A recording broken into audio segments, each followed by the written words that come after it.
Hola, buenos días. ¿Cómo está? Agradezco la asistencia. Mi nombre es Felipe Gómez. Voy a hacer una pequeña presentación de mi historial profesional.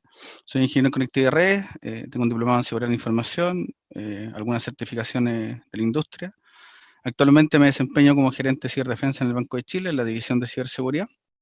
Y antes de esta incursión de mi carrera, trabajé 12 años en Telefónica Chile como subgerente de operaciones en SOC y Cloud, y además como responsable de seguridad de la red en Telefónica. Me gustaría iniciar esta charla de ciberseguridad enfocando un poco en las tendencias mundiales que han pasado entre el 2019 y el 2020. Es importante señalar que, que, que han pasado hartas cosas, estos productos de la pandemia y también producto de cómo se han ido reinventando los ciberdelincuentes en cometer ciertos sus actos. Entre el 2019 y el 2020 tratamos de agrupar estas 5 grandes variables. Por un lado, todo lo que tenga que ver con el crime o el crimen en modo servicio, o el crime as a service, tiene que ver con que en el 2019 se podían identificar claramente distintos actores de ciberdelincuentes. Somos capaces de reconocer hoy día casi o cerca de 340 actores que están en la industria y en los distintos focos de negocio y que de alguna manera entre sus tácticas y técnicas, ¿cierto?, son capaces de coordinar eventos de cibercrimen, ¿cierto?, de cara hacia la industria en general. ¿Qué pasó en el 2020? Esos actores se fusionaron y al fusionarse cuesta identificar las técnicas y las tácticas que están utilizando. Es como cuando los equipos de fútbol se fusionan y ya no existe una técnica o una táctica premeditada, sino que se van combinando distintas formas de cometer ciertos actos ilícitos. Cuando tratamos de agrupar cierto cómo estos cibercriminales de alguna manera operan, podemos identificar un equipo de desarrolladores, que son la gente, ¿cierto?, que construyen los malware o construyen, ¿cierto?, el software malicioso. Están los empaquetadores, que son los que de alguna forma toman, ¿cierto?, la amenaza y la incrustan, ¿cierto?, en alguna parte para poder de alguna forma ocultar su amenaza en un correo, en un archivo adjunto, en lo que sea. Están los distribuidores de malware, que son los que de alguna forma lideran la campaña de cómo difundir, ¿cierto?, este software malicioso o este acto de cibercriminal hacia los usuarios, definitivamente.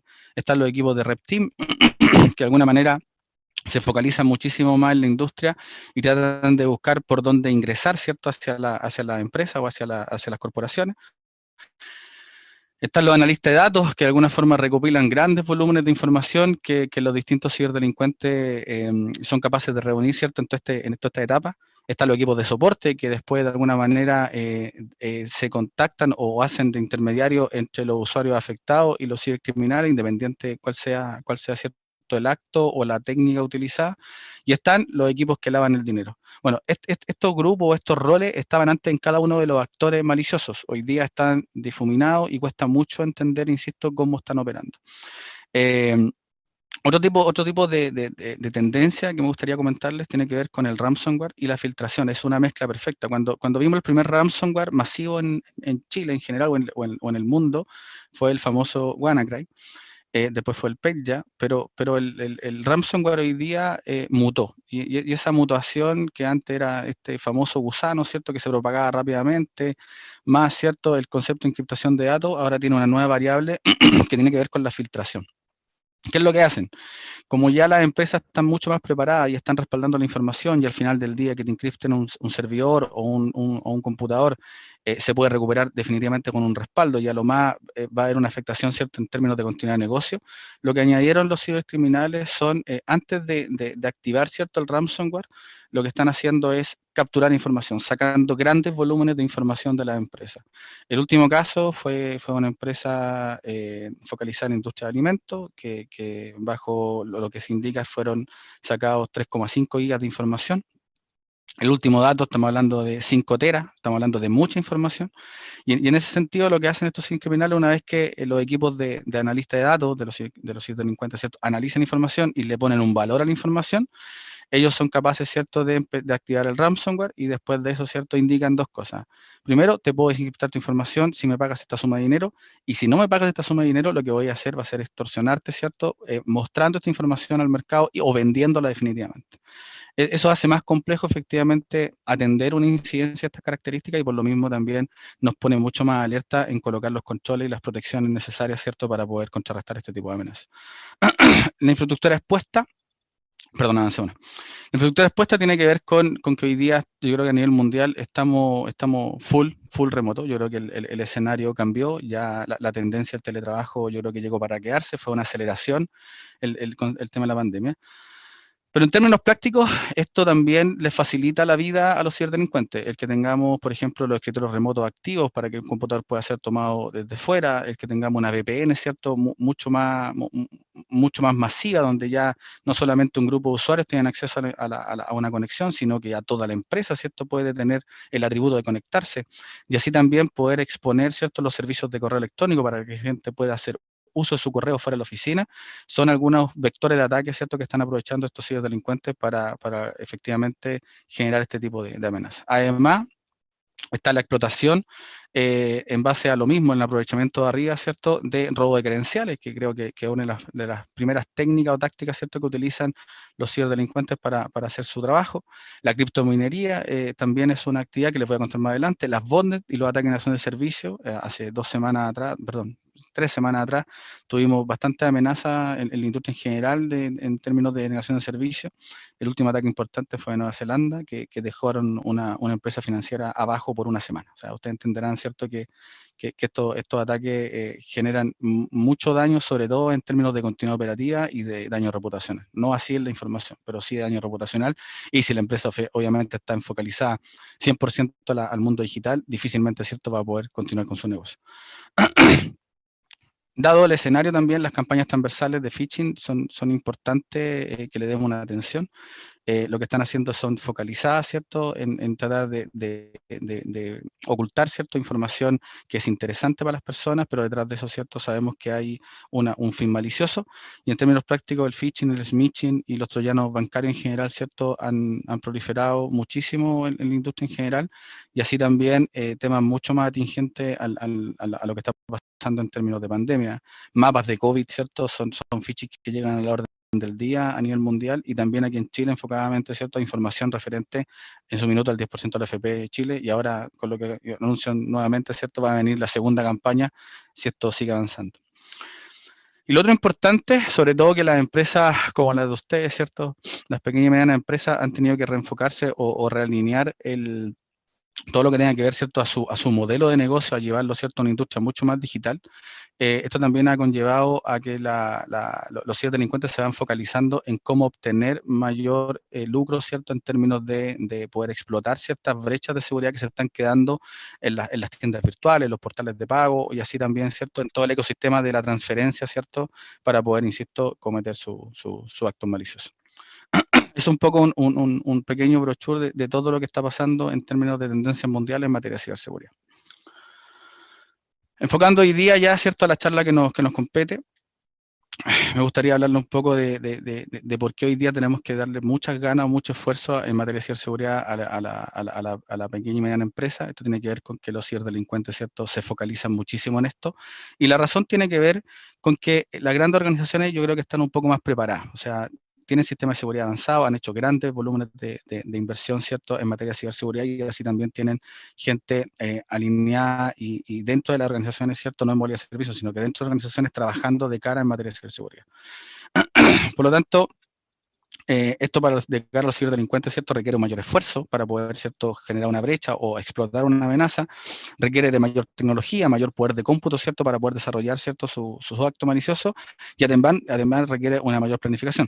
Entendamos, ¿cierto?, que esta gente definitivamente va por el lado millennial, ¿cierto?, y efectivamente la gente millennial tiene mucha menos paciencia que el resto de los mortales. Por esto, obviamente, los ciberdelincuentes prefieren, ¿cierto?, sentarse en objetivos con menos preparación en temas de ciberseguridad, como son las pymes. Yo quisiera darle un consejo de dónde partir o cómo empezar, ¿cierto?, a trabajar en materia de ciberseguridad, definitivamente por las personas. definitivamente por las personas. Yo creo que la mayor cantidad de incidentes parten por un problema o un error humano. Y eso yo creo que está en la estadística y está en la experiencia y de alguna manera se sigue dando, ¿cierto?, al día de hoy con las principales estafas a nivel bancario, que efectivamente es la forma más rápida, ¿cierto?, de convertir un acto, ¿cierto?, en dinero. Entonces, en términos prácticos, yo creo que focalizarnos en temas de concientización dentro de organizaciones, yo creo que es una inversión a largo plazo y eso me gustaría también profundizar un poco más adelante. Convertir al usuario en el eslabón más fuerte de la cadena, yo creo que es algo que efectivamente se está escuchando hace muy poco. Siempre hablábamos del usuario, ¿cierto? O poníamos el ejemplo, la señora Juanita, la señora María, ¿cierto? Que efectivamente está como menos cercana, ¿cierto?, a la era digital o al mundo digital y que efectivamente por ahí es efectivamente aprovechar alguna brecha de seguridad que puedan dejar en sus descuidos o en realidad quizás un poco en la inocencia de no entender un poco lo que está pasando afuera. Entonces, en términos prácticos, yo creo que lo que está buscando hoy día, en base a estos descuidos comunes, ¿cierto?, es que seamos capaces de entender ciertas cosas dentro de un ecosistema. Temas tan sencillos como el bloqueo de un computador, ¿cierto?, sobre todo si son computadores que están más cercanos de cara al público, el tema del escritorio limpio. Este concepto de escritorio limpio tiene que ver con que de alguna manera hay información, ¿cierto?, sensible o información estratégica, ¿cierto?, en las empresas que hoy día muchas veces está recogida en los escritorios y efectivamente hay que cuidarla, hay que protegerla. Y por otro lado, algo que de repente se nos olvida, pero mucha de nuestra vida laboral se centra en los teléfonos móviles. Yo creo que mucho de alguna forma descuidamos este principal activo en materia sencilla. ¿Qué pasa si se me pierde? Bueno, recuperaré toda la información, ojalá. Ahí existen distintas nubes, ¿cierto?, que nos permiten tener controles de recuperación automáticos. Pero, ¿qué pasa si el teléfono es hurtado o es extraviado y al final del día lo pueden desbloquear y pueden acceder a la información?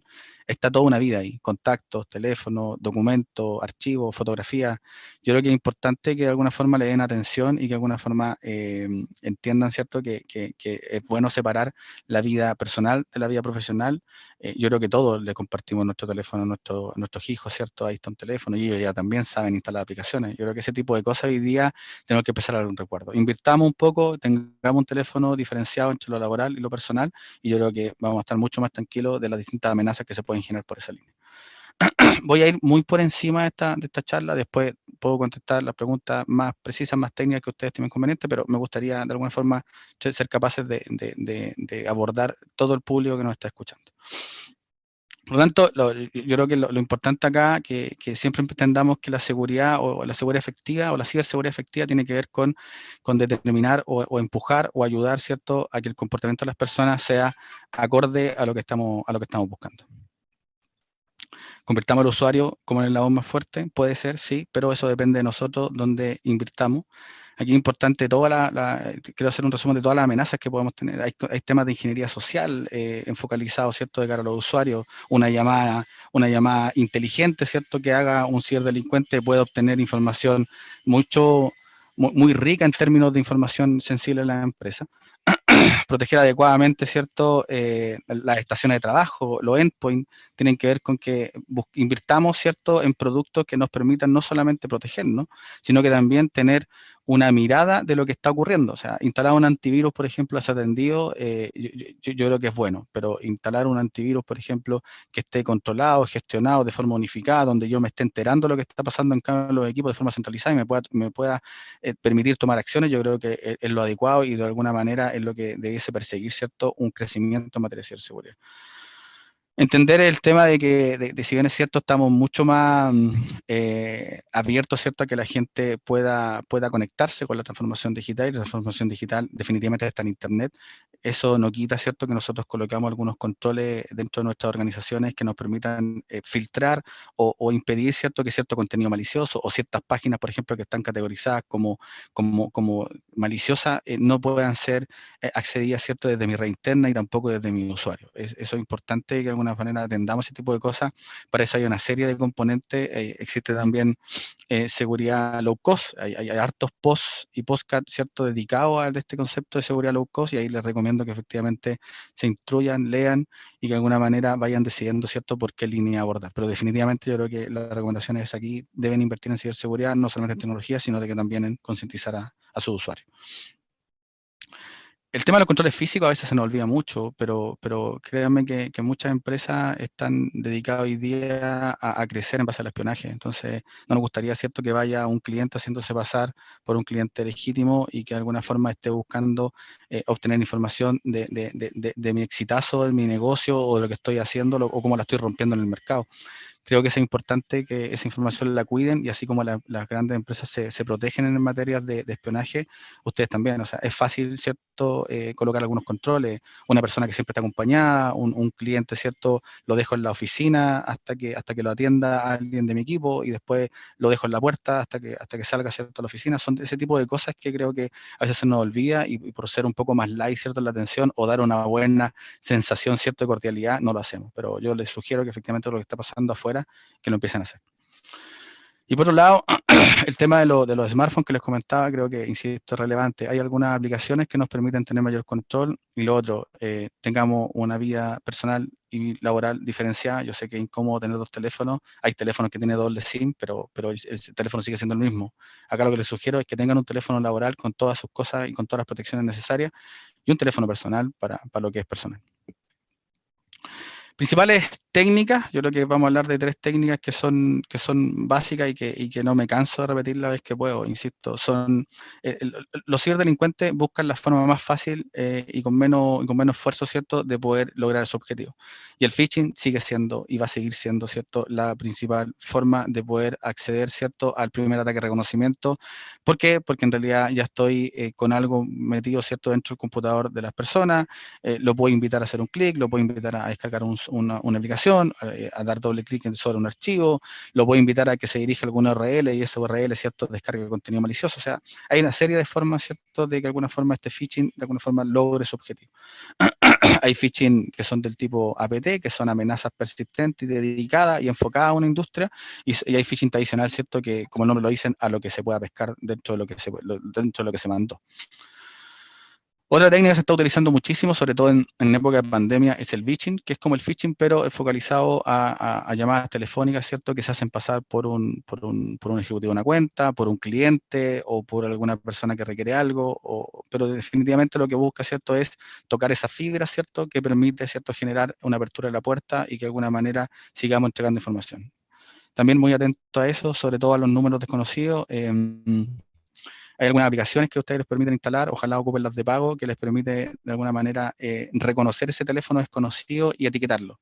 Algunos software que son gratis también son maliciosos porque también comparten la libreta de direcciones, pero otras aplicaciones que son de pago son mucho más potentes y también les permitiría ver ese teléfono desconocido si alguien ya lo etiquetó como un posible fraude o un posible acoso. Son herramientas potentes que están disponibles.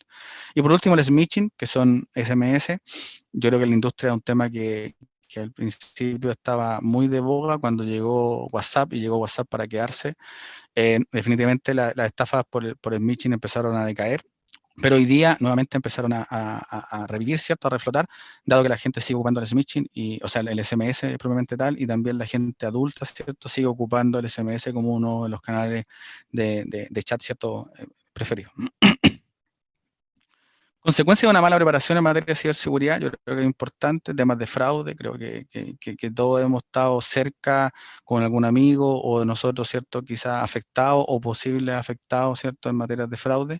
Hay muchas formas de hacer fraude, créanme que los ciberdelincuentes siempre van 2 o 3 pasos por sobre la industria en general, y en el caso de la industria financiera nosotros estamos muy, muy, muy de la mano trabajando, ¿cierto?, para que reconocer este tipo de cosas e ir alertándolo en esta materia. Ahora, el fraude financiero es una forma de hacer fraude. Hay otro tipo de fraude, ¿cierto?, que tiene que ver mucho con quitar, ¿cierto?, la industria financiera del medio y ocupar un poco la venta digital, el engaño, ¿cierto?, el haber robado una credencial y después este concepto de OSINT, de empezar a mirar, ¿cierto?, el parque o el escenario completo, permite a un ciberdelincuente, ¿cierto?, preparar su ataque y tener toda la información, ¿cierto?, preparada para cuando hace la llamada, ¿cierto?, ojalá sea lo más exitosa posible.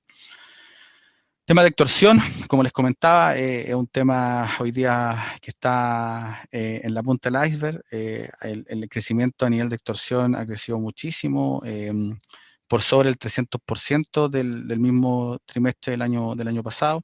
estamos hablando, ¿cierto?, de ciberdelincuentes que se están dedicando a robar información y después a extorsionar, ¿cierto?, a las empresas indicándoles que si no pagan tal suma de dinero, ojalá en una criptomoneda, ¿cierto?, esta información va a ser divulgada y efectivamente le puede pegar a todos. O sea, ellos no buscan principalmente venderla, sino que buscan principalmente que la gente pague, ¿cierto?, que las empresas paguen por esto.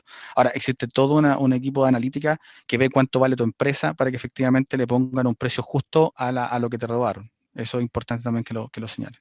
Por eso también es relevante, si bien es cierto, la charla anterior hablaba de cómo mostrar, ¿no es cierto?, en materias de transformación digital, en las redes sociales, ¿cierto?, de cómo poner mi empresa a disposición, ¿cierto?, del público objetivo, también es importante que tengan cuidado, ¿cierto?, hasta dónde yo quiero mostrar. Ese equilibrio también es muy necesario, e insisto, hay varios papers que se pueden apoyar para poder entender este ecosistema de hasta dónde mostrar y cómo mostrarlo.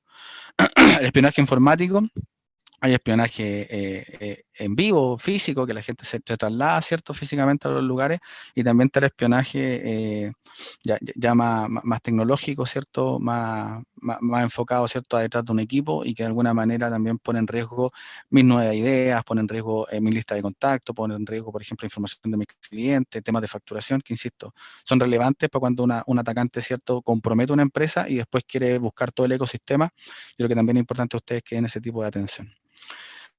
Y por último, el secuestro de datos, yo creo que también es parte del ecosistema, el concepto del ransomware. Hay varios ransomware que andan dando vuelta, hay ransomware desatendidos que definitivamente encriptan un equipo y ponen una billetera, ¿cierto?, en Bitcoin para que se puedan pagar, o hay ransomware que son mucho focalizados como lo que estuvimos viendo, ¿cierto?, en los últimos meses en la industria en general. Riesgos más frecuentes del ecosistema, acá me gustaría contarles un poco de dos escenarios. ¿Qué pasa con los escenarios de los usuarios, ¿cierto? Que nos focalizamos mucho en cómo proteger a nuestra gente, a nuestro equipo, ¿cierto?, de estos ciberdelincuentes, pero también me gustaría mostrarles cómo focalizarnos, ¿cierto?, en las materias de cara a la industria y de cara a nuestros clientes. Cómo yo protejo a mis clientes, cómo yo de alguna manera le ofrezco un entorno seguro, un entorno que de alguna manera no va a poner en riesgo su interacción digital con mis propios sistemas. Yo creo que eso también es importante y me gustaría también ahí profundizar con algún par de ejemplos que les quede claro. Quizás es tan fácil montar, por ejemplo, una tienda virtual, pero cuáles son los riesgos de montar una tienda virtual de cara interna y así también de cara a los clientes. Vamos a ir repasando estos conceptos. En el caso de phishing, yo creo que ya les comenté, las principales formas de hacer phishing, ¿cierto?, es haciéndose pasar por algo que estoy esperando o que quizás no estoy esperando, pero fue masivo, generalmente las facturas, con lo que es un ejemplo muy antiguo, pero créanme que siguen llegando estos ejemplos antiguos y sigue diciendo quizás la misma fecha 2015, la puse ahí a propósito, pero la gente sigue dando clic, no leyendo, porque insisto, somos usuarios de costumbre y lo primero que hacemos cuando leemos un correo, leemos la primera parte muy rápido, ¿cierto?, y atendemos con un doble clic. Yo creo que este tipo de cosas, cuando estamos en un ecosistema donde no tenemos todas las protecciones, este tipo de correos llegan. Y efectivamente, al dar doble clic y no tener un computador preparado para esa amenaza, definitivamente se va a instalar un software malicioso, me van a robar las credenciales del equipo, van a levantar una puerta trasera para que alguien se pueda conectar sin que yo me dé cuenta en mi computador y pueda estar viendo todo lo que estoy haciendo, o me va a poder sacar información, lo que sea. O sea, créanme que un simple clic ya abre una brecha tremenda y es como entregar la llave de mi casa sin moradores y sin cámara. Otro tipo el concepto también del falso cliente también es importante, o sea, a través de ingeniería social, ¿cierto?, logran credenciales de acceso, también es importante eso, no falta que ustedes puedan tener un portal, ¿cierto?, con autenticación y puede llamar a un cliente haciéndose pasar por un cliente que perdió las credenciales y ustedes entregárselas. También creo que deben tener mecanismos y protocolos de actuación para ese tipo de escenarios. Fingir ser un cliente, yo creo que es muy fácil con la información que uno está recopilando o la información que yo como ciberdelincuente logré capturar, ya sea robando credenciales, accediendo a un correo y dándome cuenta que soy una persona que tengo mucha interacción con otra empresa, perfectamente puedo llamar a esa empresa, hacerme pasar por él, entregar los números de autenticación. Por eso es importante que de alguna manera ustedes mantengan una conexión, ¿cierto?, con sus clientes o con sus principales proveedores y que de alguna manera busquen la forma de protegerse, palabras clave, temas muy privados que efectivamente nunca van a ser transferidos ni por chat ni por correo electrónico, solamente por conversaciones. Yo creo que son algunas conductas que tienen que ir adoptando, sobre todo en ir cuidándose, ¿cierto?, en este ecosistema laboral. Piensen que con un error pueden perder toda su inversión o pueden perder su empresa sin ningún problema.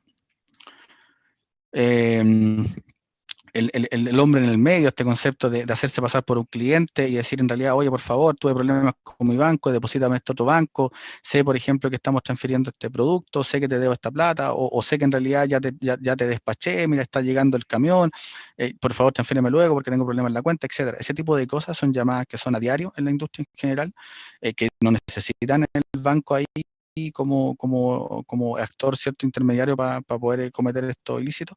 Solamente necesitan ganar la confianza, ¿cierto?, de la persona y créanme, hoy día la cantidad de llamados que reciben las empresas tratando de que la empresa de alguna manera confíe, ¿cierto?, en el ciberdelincuente y que de alguna manera le diga que, oye, deposítame acá en vez de acá o tengo problemas con mi correo electrónico, es a diario. O sea, ¿y cómo se logra? Muy fácil. O sea, basta con que el ciberdelincuente, ¿cierto?, afecte, le cambia las credenciales de su correo electrónico, lea los correos electrónicos, entienda un poco en, no sé, 30 minutos el ecosistema o el modelo de negocio, llame a las principales empresas, gane la confianza y se haga pasar, ¿cierto?, que ahora tiene un nuevo correo, tiene una nueva cuenta corriente y por favor transfíreme acá. Así de sencillo, créanme que gente cae y si ya cayeron, por favor, yo creo que deben aprender de estos errores y si no, por favor, empiecen a comentarle este tipo de cosas, a concientizar a sus usuarios que este tipo de cosas están pasando y que no son ajenas y que efectivamente la próxima víctima pueden ser ustedes. Eso. Ataques como el ransomware son estructurados, pasemos al tema ya, al tema ransomware, de un poco el ecosistema de usuarios. Acá les quiero contar un poco un ciclo de vida de una amenaza cibernética en términos prácticos. Esto es como la construcción de un arma. Lo primero que aparece, ¿cierto?, son las nuevas vulnerabilidades, ¿cierto?, y nuevas herramientas para explotarlas. Esto lo hacen los ciberdelincuentes en un ambiente controlado, hacen las pruebas de laboratorio, ¿cierto?, y van revisando qué es lo que está, o cómo pueden sacarle provecho a la vulnerabilidad encontrada, ya sea una vulnerabilidad, por ejemplo, en algún sistema operativo, en alguna aplicación, en algún sistema, en lo que fuera.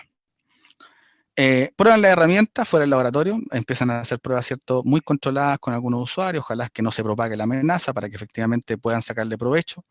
Lo que pasó con WannaCry, efectivamente lo que dicen es que la amenaza se le salió de control y se escabulló, así como otro tipo de amenaza. Pero en términos prácticos, lo que busca estas pruebas de laboratorio es buscar la efectividad, ¿cierto?, en distintos ambientes de usuarios, personas de distintas edades, etcétera, se van probando. Una vez con esto, ¿cierto?, está la investigación de los análisis y los resultados, empiezan a buscar el falso positivo, empiezan a buscar un poco el concepto del éxito de esta amenaza y de alguna manera van creciendo por esa línea. Otro tema importante tiene que ver con cuando hacen pública esta nueva arma, esta nueva vulnerabilidad y que de alguna manera le dan cierto espacio a las empresas para que puedan parchar. ¿Y qué logran con esto? Venderlo, definitivamente venderlo. Antes de esto, 2-3 semanas antes ya fue vendida esta vulnerabilidad y por un tema de ecosistema y para seguir lucrando con esto, lo que hacen es exponer la vulnerabilidad, ¿cierto?, para ir por otra. O sea, esto es un ecosistema. Tiene que ver con colocar un poco la enfermedad y el remedio, ¿cierto?, la cura después. Y efectivamente vamos por otra. Busquemos otra enfermedad, ¿cierto?, y vamos colocando más cura encima.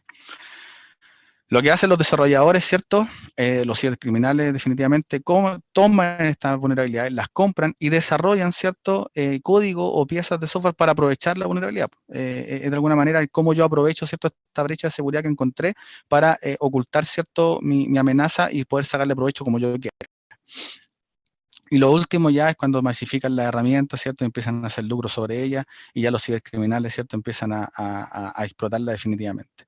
Esta cadena dura cercano, no sé, al año, a veces son muy chiquititas, o sea, no hay un promedio hoy día para este tipo de estructura. Lo que sí definitivamente hay un proceso y está súper estructurado. La pregunta es, ¿tenemos un proceso así estructurado cuando nos toca defendernos, cuando nos toca ser resilientes, ¿cierto?, cuando nos toca ser los que de alguna forma se paran bajo un ataque? Yo creo que la respuesta es no, y ahí en realidad lo que tiene que pasar es que deben aparecer ciertas cosas, ciertos procesos que nos permitan ir mejorando en materia de ciberseguridad.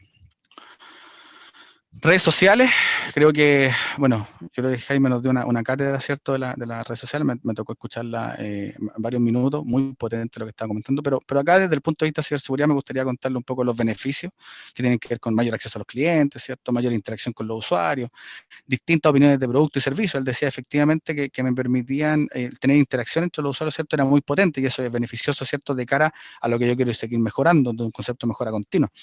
Los análisis de la competencia, a mí también me permite, ¿cierto?, ir a ver lo que están haciendo mis principales competidores, cómo lo están haciendo, ir copiando ideas.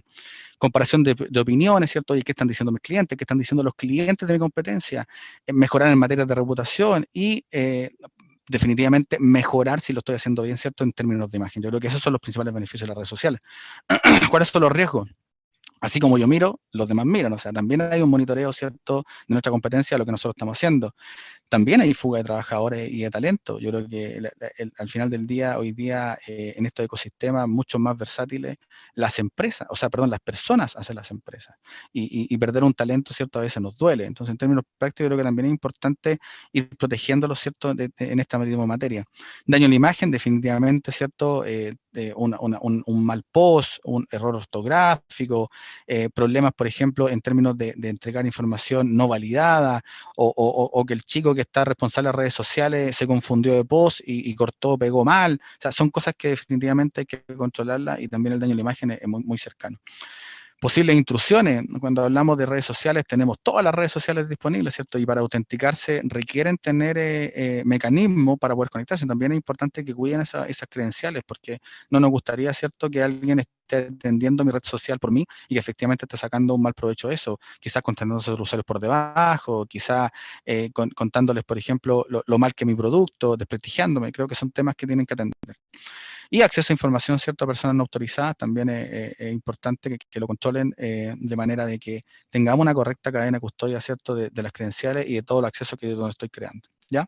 También es importante estar atendiendo también cuáles son los portales falsos que están bajando. Hay algunas empresas que se están dedicando muchísimo a cuidar tu imagen digital afuera y que de alguna manera están buscando cuáles son esos posts o esos Twitter o lo que sea que se trata de parecer a ti, que cambiándole un pequeño carácter, ¿cierto? Se parece que dice mi empresa, pero no lo es, y de alguna manera está incausando a mis clientes a que bajen contenido malicioso o que definitivamente me entreguen información que no quisiera divulgar, ¿ya? Son ese tipo de cosas que yo de verdad los invito a que empiecen a incursionar y que de alguna manera empiecen a profundizar, porque son materias que definitivamente en esta nueva era digital les tiene que importar. De cara ahora a las principales amenazas que enfrento a mis clientes cuando soy descuidado o tengo poco cuidado en cómo yo expongo mi empresa, ¿cierto?, en el mundo digital.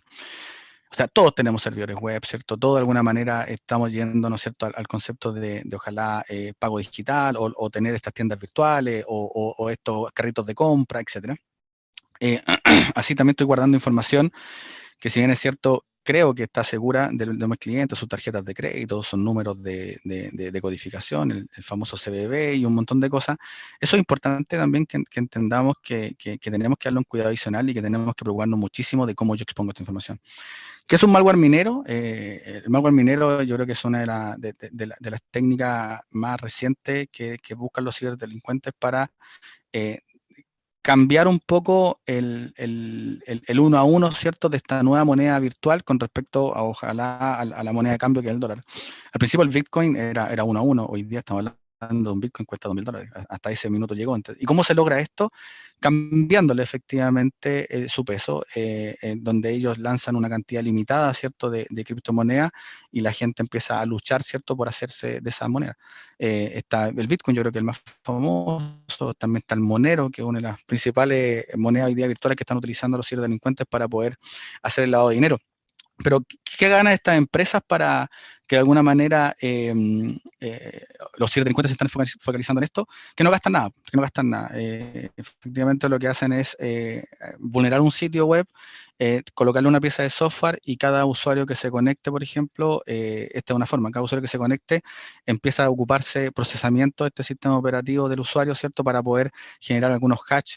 Ahora, ¿qué están detrás de esos hatch? Yo creo que hasta el minuto no hay nadie que diga a ciencia cierta qué está detrás de esa minería, que al final del día es tomar algunos cálculos matemáticos aprovechando un poco los recursos del computador. Muchos dicen que es para generar descifrado de cosas, es generar, por ejemplo, romper llaves criptográficas. Hay mucha historia contra eso, pero lo bien es cierto que si yo no tengo los cuidados de cuidar mi sitio web, me pueden instalar este tipo de malware y que de alguna manera va a empezar a generar lentitud en mi sistema y también una mala percepción cuando las distintas herramientas de seguridad de los usuarios le empiezan a saltar indicando que el sitio web que están visitando es con una reputación mala o con contenido dañino o efectivamente un sitio fraudulento. Dicho eso, creo que es importante que ustedes protejan cierto su entorno digital y de alguna manera vayan a tener estos cuidados. Hoy día casi 50.000 web que usan WordPress, por ejemplo, están infectados con malware que mina monedas. El concepto acá es cómo lo hacen tan rápido. No lo hacen ya los ciberdelincuentes, automatizaron todas estas cosas. Entonces, definitivamente hay crawler, hay maquinitas que están navegando por internet buscando sitios web, ¿cierto?, que están expuestos y de alguna manera buscan con ciertos comandos, si te han instalado ciertas versiones, ellos ya conocen las vulnerabilidades y lanzan, ¿cierto?, la amenaza de forma automática, ¿cierto?, para que empiece a instalarse el producto, ¿cierto?, en el sitio y que de alguna manera después le informe que tienen una nueva víctima. Por eso es tan importante que ustedes continuamente estén buscando este tipo de componentes dentro de su red. Tener cuidado con las plantillas y plugins gratuitos. Yo creo que como no es nuestro know-how, ¿cierto?, hacer sitios web, lo que hacemos, ¿cierto?, es contratarlo. Entonces siempre, lamentablemente, nos vamos a ir por lo más barato, sobre todo si estamos partiendo, pero es importante ir siempre con alguna empresa que me entregue seguridad, que tiene algunos controles de seguridad y que de alguna manera el sitio que me está levantando tiene los cuidados necesarios para protegerme a mí y sobre todo a mis clientes y para que no dañe mi reputación, ¿cierto?, el día de mañana. ¿Cómo identificar su sitio web si tiene un malware minero? Fácil, hay páginas ya para eso. Busquen este portal, coloquen su página, denle al search y de alguna manera les va a indicar, ¿cierto?, si su página web está minando o no está minando. Tiene un porcentaje de asertividad del 95, 96% y de alguna manera me dice, mira, efectivamente tu paginita no está minando. Y lo otro importante, protejamos nuestro navegador web con respecto a la minería. ¿Bien? Yo creo que son cosas que tenemos que ir recomendando. Antes de pasar al siguiente tema, que también me interesa profundizar, tiene que ver con explicarle un poco qué es una botnet. Una botnet es un conjunto de computadores o estaciones que de alguna forma un atacante vulneró, ya sea manual o de forma automática, para poder de alguna forma usarlos para distintos propósitos. Sobre todo el propósito es ganar cobertura. O sea, lo que yo puedo hacer de mi equipo es uno a uno. Lo que yo puedo hacer con miles de equipos desde una command and control, donde yo le doy la instrucción de forma automática a los 1000 equipos, esos 1000 equipos, ¿cierto? Hay una redistribución, ¿cierto? Y una amplificación importante, y lo que hacen estas botnets es de alguna forma abarcar lo que yo no puedo abarcar solamente con mi computador. Entonces los ciberdelincuentes siempre se hacen de estas botnets y ustedes mismos pueden ser una botnet, su celular puede ser una botnet, su servidor web puede ser una botnet. Ahí es importante entender que esto está a la orden del día y ahí hay algunas técnicas para reconocer si yo soy parte de una botnet o no. Les quiero contar esta historia. En realidad, este es un ecosistema normal. Esto fue una investigación que hicimos este año, producto de la inteligencia del Banco de Chile. Está muy focalizado de alguna forma en entender el ecosistema de cara a cómo le están sacando plata a los usuarios y cómo de alguna manera estaban obteniendo sus datos de sus tarjetas de crédito. Entonces nos empezó a entender un poco un ecosistema y llegamos a una tienda virtual X que de alguna manera tenía ciertas brechas de seguridad, y después en la investigación nos dimos cuenta también que era parte de un ecosistema y que efectivamente no era solamente un caso aislado, sino que era una masividad que estaba pasando a nivel mundial y lo estamos atendiendo de forma correcta a través del CECIR, con las distintas industrias financieras, estamos alertando a los usuarios y estamos trabajando definitivamente, ¿cierto?, con las distintas entidades como la PDI y también las distintas PDI a nivel mundial, ¿cierto?, para que nos apoyen en ir de alguna forma quitando esto del mercado. Ahora, estamos tratando de matar, ¿cierto?, un tremendo animal en términos prácticos con una navaja. O sea, cuesta, porque así como apareció esta, aparecen 1000 más, y esas 1000 más lo hacen parecido, pero cuesta también identificarlo. Pero les quiero contar un poco de la historia para que entiendan cuáles son los cuidados que tienen que lograr ustedes en sus sitios web, sobre todo cuando tienen tiendas virtuales. Quizás hoy día lo tienen y no lo saben. Esto es un atacante normal.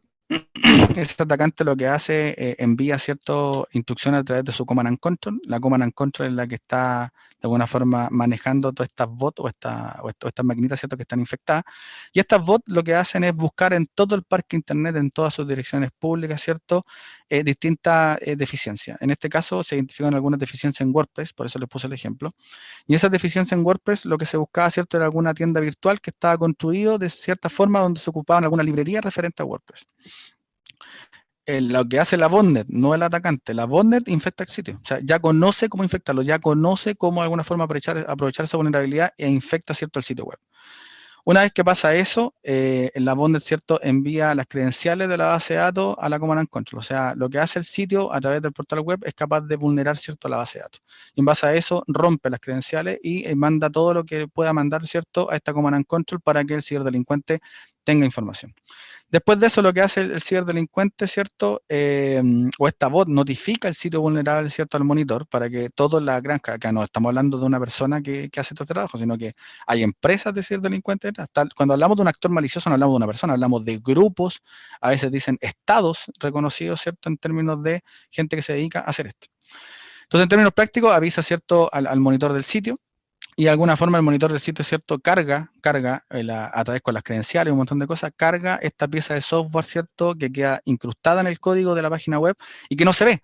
O sea, no se da cuenta el administrador del sistema, no se da cuenta los usuarios, no se da cuenta los clientes, no se da cuenta el administrador de TI, no se da cuenta nadie que se acaba de instalar en mi sitio web, ¿cierto? Una pieza de software que hace algunas cositas. Luego de eso, fácil, el ciberdelincuente, ¿cierto? Carga archivos maliciosos a través de la web shell, ¿cierto? Y lo que hace es, cada vez que un usuario normal coloca sus credenciales de su tarjeta de crédito o débito para poder hacer la compra se efectúa, pero esas credenciales se guardan y se mandan, ¿cierto? A esta command and control para que el ciberdelincuente vaya alojando tarjetas. Cuando hicimos el análisis nos dimos cuenta que alrededor de 70 tarjetas por hora estaban siendo de alguna forma capturadas por esa command and control en ese portal web. O sea, 70 tarjetas y esto estaba presente en los últimos 3 meses. Imagínense la cantidad de tarjetas y de usuarios afectados que fueron por esto. Ahora, ustedes pueden ser los responsables de esto, ese es el tema. Y es importante que no nos gustaría a nadie, ¿cierto? Que su tremendo éxito o la tremenda idea que están desarrollando en su empresa, de alguna forma se vea opacada o se vea destruida, porque aparezcan en alguna noticia, en algún diario, sitio web, robaba las tarjetas de crédito de su usuario, se rompe su empresa, se rompe el ecosistema, y efectivamente pónganle esfuerzo a este tipo de cosas, que son cosas que están pasando y que, insisto, les pueden estar pasando hoy día y no lo saben. Quiero contarle algunos consejos, voy a ir mucho más rápido porque ya me quedan pocos minutos. Algunos consejos de cara a usuario, de cara a cliente, sobre todo cuando usted inviten, ¿cierto?, a su usuario a visitar su página web, siempre díganle que coloquen la página ellos dentro del browser, que no coloquen, por ejemplo, que no lo digiten a través de un navegador. Hoy día uno de los navegadores o de los buscadores como Google, como Bing, tienen algunas brechas todavía presentes. Y lo que ocurre es que ellos no saben que detrás de eso hay un sitio malicioso y efectivamente lo dejan público, ¿cierto?, para que la gente le dé doble clic. Por eso es importante que siempre invitan a sus usuarios, a sus clientes, sobre todo a sus clientes, que naveguen a su sitio web, pero colocando ellos la dirección en el browser, no redirigiéndolo, ¿cierto?, desde un buscador. Si aparecen, ¿cierto?, algunos pop-ups, ¿cierto?, instala esto para que se vea mejor la página o de carga. No, aunque, insisto, aunque ustedes confíen en el contenido, yo los invito a que no lo hagan. Efectivamente, hoy día firmar un sitio como válido es fácil, aunque sea un ciberdelincuente, también hoy día los sitios se están certificando, ya no basta con el candadito para quedarme seguro, sino que efectivamente creo que este cuidado digital está presente y tiene que estar presente todos los días.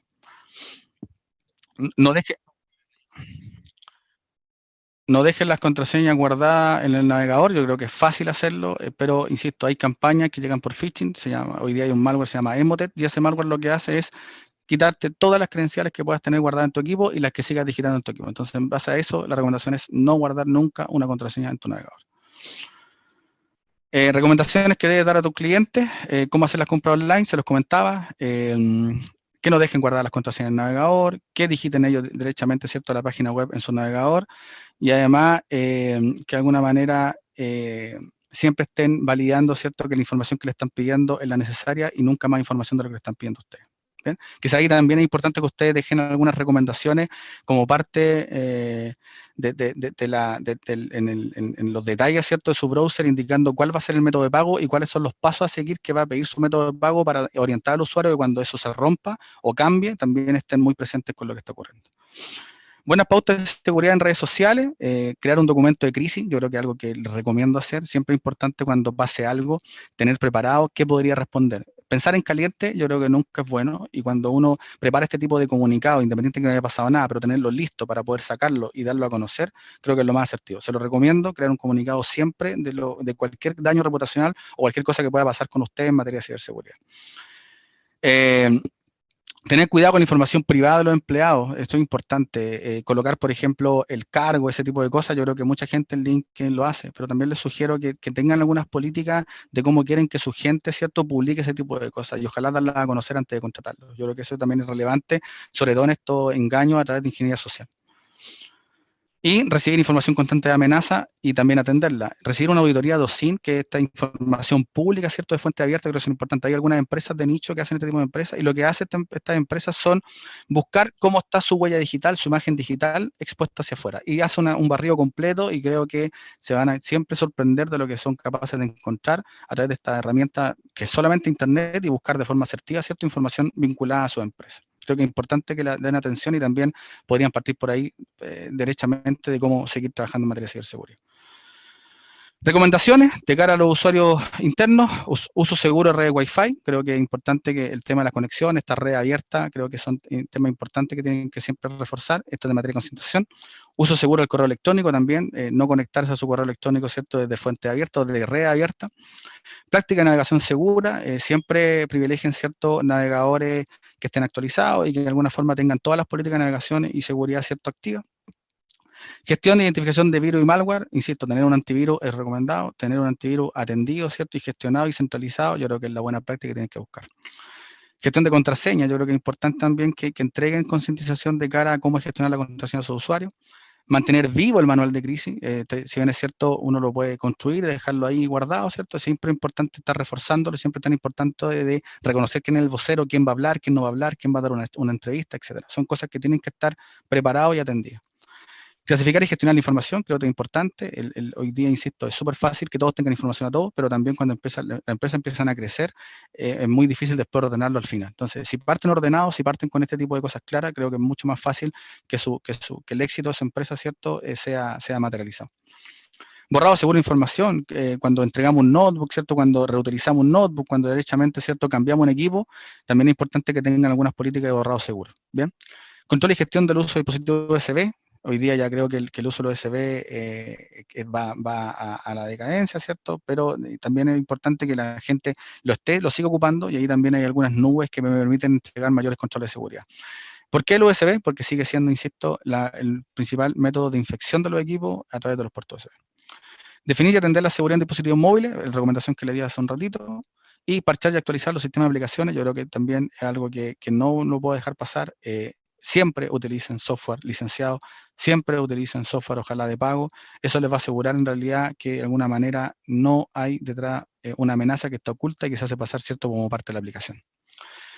Y atender la conectividad del trabajo remoto, sobre todo hoy día, es un tema que no pueden olvidar nunca y que de alguna manera no podemos dejar a la conciencia de los usuarios, ¿cierto?, el cómo se conectan a su sistema o a sus servicios.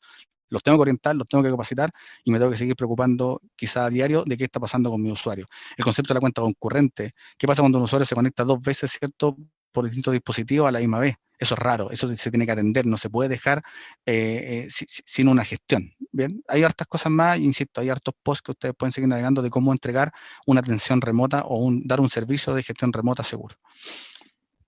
En la actualidad hay 2 tipos de empresas para terminar. Las que saben que fueron comprometidas y las que aún no se enteran que lo están. Yo creo que eso hay que entender que hoy día el ecosistema es complejo, las amenazas están ahí, basta a los que les gusta más la computación, ¿cierto?, que levanten un sitio web sin protección y los dejen escuchando y a los segundos ya lo están tratando de atacar. Así hoy día está la ciberseguridad afuera e insisto, deben atenderla y deben hacerse cargo de ella.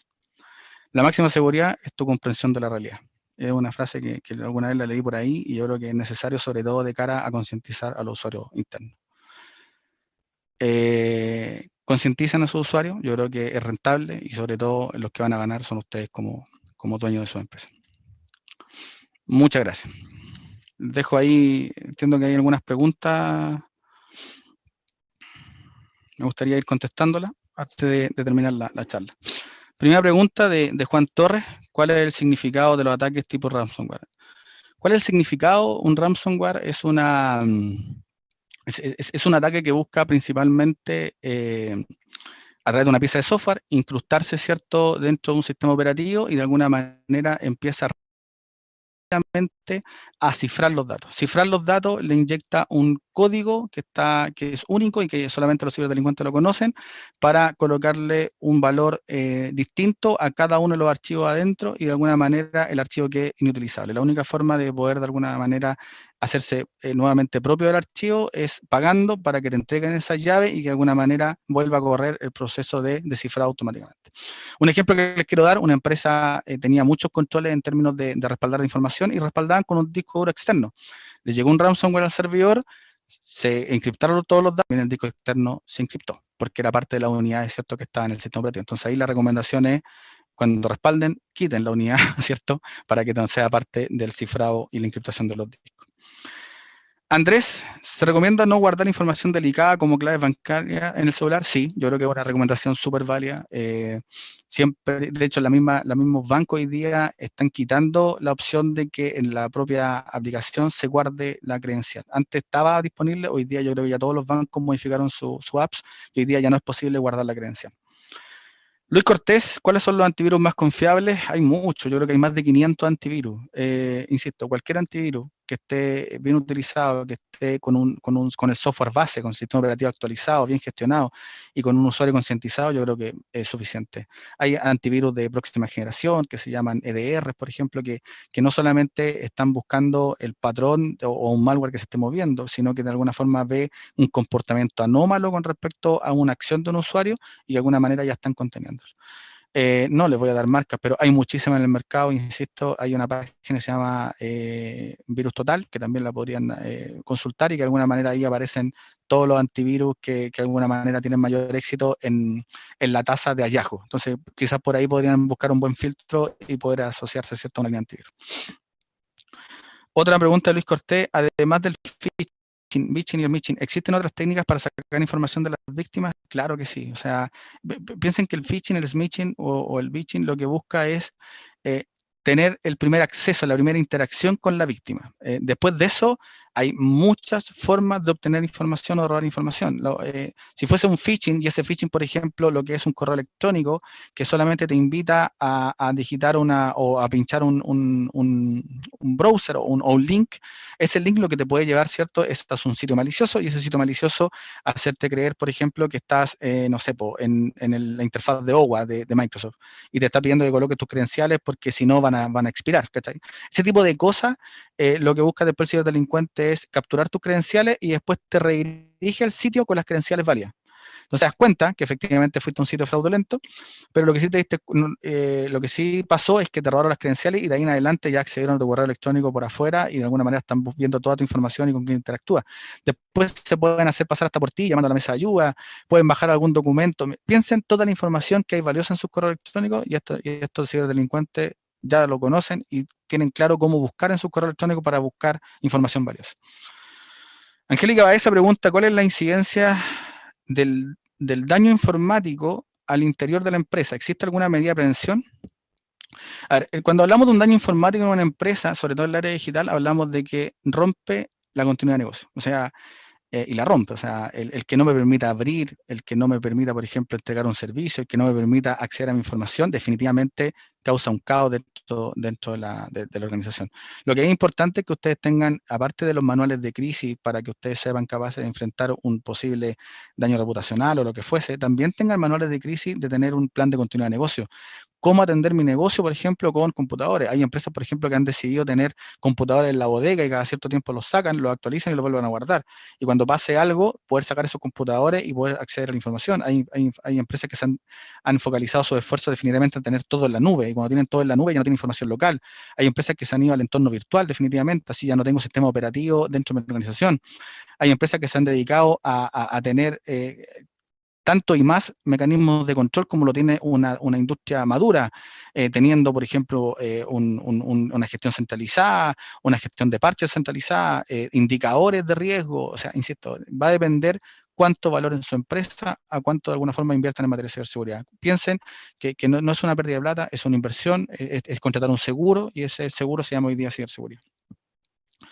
José Luis pregunta: ¿qué tan seguros son los sistemas como WordPress? ¿O se recomienda algún plugin o protección anexa al WordPress? Entiendo que esa plataforma tiene el 80% del mercado en webs de este tipo. Yo les sugiero que si pueden construir cosas que no sean WordPress, lo hagan. Hoy día yo creo que la masividad, de alguna forma, es lo que buscan los ciberdelincuentes para buscar vulnerabilidades. O sea, la mayor cantidad de malware hoy día está en los sistemas operativos Windows. ¿Por qué? Porque es el sistema operativo predilecto, ¿cierto? O preferido, ¿cierto? Por la mayor cantidad de usuarios a nivel mundial. Entonces, cuando hablamos de ocupar ciertas librerías o ciertos programas o aplicaciones que son masivas, obviamente los ciberdelincuentes se van a focalizar en buscar brechas de seguridad en esas para efectivamente aprovecharla. Entonces, cuando sus desarrolladores o la empresa que están ocupando, utilizando o contratando para que desarrolle su sitio web, verifiquen cómo están construyendo este tipo de páginas y ojalá ocupen librerías propietarias y que tengan un correcto desempeño en términos de desarrollo seguro. Un concepto de desarrollo seguro es que ellos en toda su cadena de desarrollo utilizan distintos controles de ciberseguridad para asegurar que desde el minuto 1 hasta cuando los próximos desarrollos, ¿cierto?, tengan componentes de ciberseguridad. Desde el punto de vista de arquitectura, desde el punto de vista de control de software, desde el punto de vista de revisión de código, desde el punto de vista de pentest, desde el punto de vista de vulnerabilidades. Yo creo que eso tienen que asegurarse. Es más caro, pero créanme que van a asegurar muchísimo más su activo. José, voy a hacer la última pregunta. Tenía muchas más, lo siento. Juan Torres, no, Andrés, no quedó muy claro. ¿Qué es un malware minero? Un malware minero es una forma de vulnerar un sitio sin mucho esfuerzo y que permite instalar una pieza de código que no roba información, pero lo único que hace es ocupar el procesamiento, el disco duro, el sistema operativo, la memoria, la CPU del servidor, para que haga algunos actos sobre algunos sitios web que están minando. Entonces, lo que está haciendo son cálculos matemáticos y están ocupando procesamiento mío, mi energía, mi servidor para eso. ¿De qué le afecta a los clientes? Que estos malware también tienen algunas combinaciones que podrían instalar una pieza de software en el navegador del cliente y también podrían ocupar el cliente para hacer lo mismo. Y también, ¿por qué me podría dañar a nivel de reputación? Porque mi cliente podría tener una correcta activación en mecanismos de ciberseguridad y cuando quiera navegar en mi sitio se va a dar cuenta, ¿cierto?, que yo estoy minando y al estar minando, ¿cierto?, me va a dejar un tremendo letrero en rojo que este sitio es fraudulento o es dañino porque está con criptominería por detrás. Entonces, ese tipo de cosas, insisto, son importantes que ustedes las atiendan y las vayan resolviendo. Eso. Oye, para cerrar, le doy las gracias por la asistencia. Es un poco así raro, ¿cierto?, no tener esta interacción, pero ojalá le haya agradado y que le hayan dejado algunos mensajes claros de cómo seguir atendiendo, ¿cierto?, la ciberseguridad para, de alguna manera, cuidar lo que tanto le ha costado construir. Un abrazo a la distancia. Muchas gracias por la asistencia.